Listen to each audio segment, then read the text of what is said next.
Oh my god, it's been a long time since we last met. A big hello and a huge and warm welcome. I'm still Max, and today it will get big.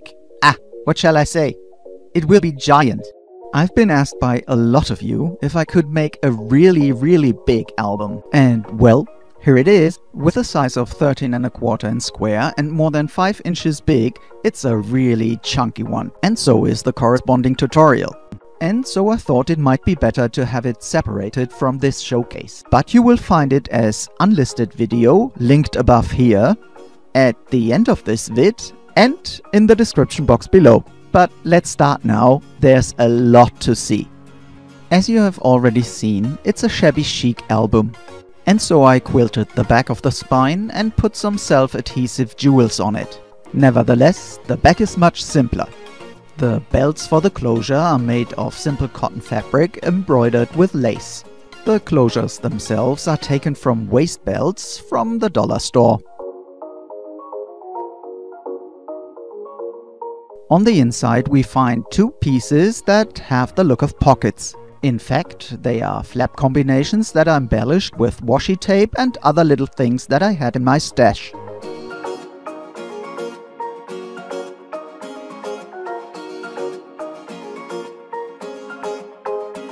On the pages of this album you will find a lot of embellishments where a picture can be tucked underneath. The closure of the pages will always vary between swing tabs and magnets.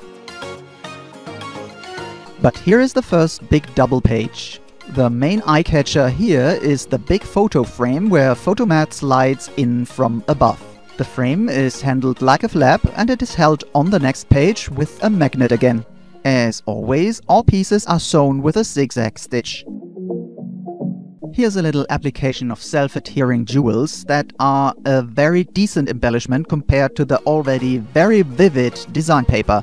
The intention is to catch the eye rather with interesting flap combinations and closures, like these arrow-shaped ones for example. Overall, the album offers a lot of space, anyways because it's so big. Nevertheless, also this time I created big photo mats for the pockets between the pages. Originally, this album was made to hold the pictures of a baptism, but with so much space, it can surely store the memories of all important stages in the life of the little one. I always changed complex with simple pages to keep a certain balance within the album. And so, 3 simple flaps will do on this page, which are only embellished with a border punch. And coming from a simple one, we have another complex on the next page. There are 5 little pockets on the left, each holding a tag. 3 of them have the same size, whereas the last 2 ones are getting smaller.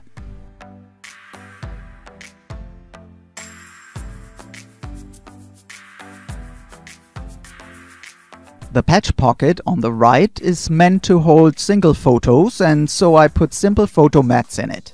And while you can open the flap to the top, you are also able to turn the whole piece to the side once you open the swing tab. And underneath we have another flap. And here is a close-up that shows the stitching as well as the rhinestone flourishes attached on the base page.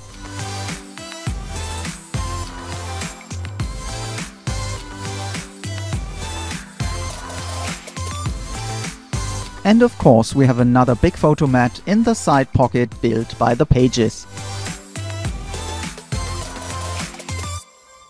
And here I played around a little bit. Here is a photo mat on the left, held by a belly band and a flower on the bottom. Again, the page can be opened and reveals 2 other smaller pages. And those 2 are sitting on another flap as well.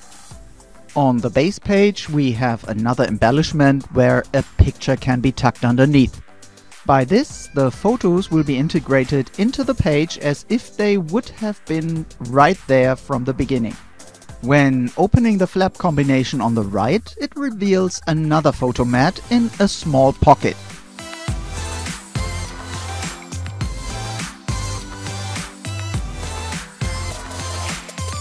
And on the top we have another little flap that offers additional space for photos or text. And again, simple follows complex. And so we have 5 simple photo mats in pockets.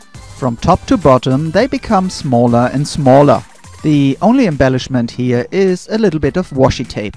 The slots are all covered with different design paper, as you may know from piped pockets in clothes. To get the mats in and out much easier, I adhered buttons to the top as handles. One of my favorite pages is this with an opening belly band. We have a photo mat here again that is embellished with a simple button with cord and baker's twine. The mat is held by a paper rosette, and we have a shabby cloth rosette on the tip of the closure. If you want to know how to do this, the link for the tutorial is popping up here on the top. This part of the band has a magnet closure again and gives access to the following flaps. And here we finally have some tags for journaling. If you do not like to write directly on the wonderful design paper, such tags offer the possibility to do so on plain white paper. And here once again some mats and tags.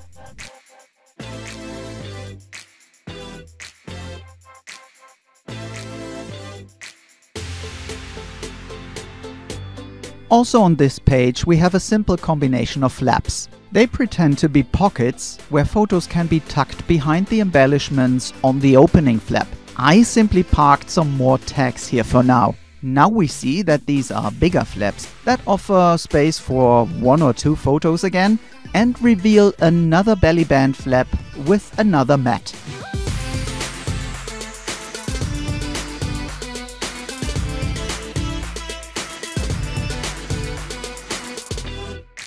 And, of course, another mat in the side. And for all pocket lovers, I have a bigger version of one that I did in a steampunk album some time ago. I'm still getting questions about this, and so you will see it as well in the tutorial. As being said at the beginning, you will find it in the link list on the top right corner, at the end of this vid, or in the description box below.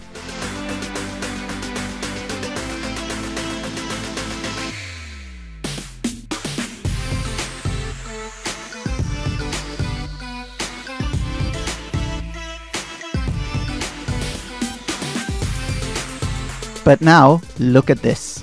You might say that I got taken away a little bit with this, but I simply like the result. The rhinestone-covered flaps will be opened by the closure in the middle. You could hide tags, tickets or other stuff underneath. The small flaps on the sides are in fact photo mats that are held by a magnet in a bigger pocket. And this pocket is big enough to put other little pieces into it, but not enough.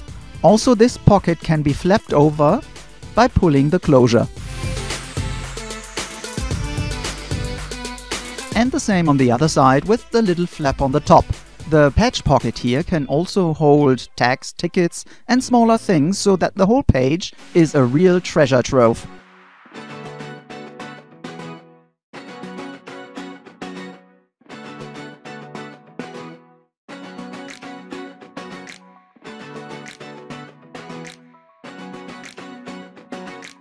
An element that is simply a must-have in all of my albums is the sliding mechanism. I showed it a lot of times, and of course it is also included in the tutorial to this album again. But I fear that we have reached the maximum size here. As you can see, I have to support with the other hand here. With the size of this album, we reached a level that makes the creation already a little bit difficult, as you will also see in the tutorial. And here we are already at the last page. That is a simpler one once again. It's a combination of subsequent flap once more, in different sizes and with different borders. And the closures are again changing between magnets and swing tabs. Inside, the simple embellishments again offer the possibility to integrate photos. And so, we finally reached the end. Of course, I hope you will have a look at the tutorial, but I know that not all of you immediately want to start crafting now. And so I hope that this split into 2 vids will find you well. But if you like, you will find the links as said in the info box, or click on the eye above here, or just wait for the clickable link at the end in a moment. Well folks, and that's it for today. I hope you had fun and got inspired. And if you did, then please like, comment and share this video. And if this is your first time here at Color Your Life, then I would love to have you subscribe. And if you additionally click that little bell, you will be immediately notified as soon as a new video is uploaded. And if you like more inspiration, then I have here and here some other proposals for you. Just click on the vids to play them right away. Well, then there is nothing more to say than thank you so much for watching and hope to catch you next time again. Bye bye!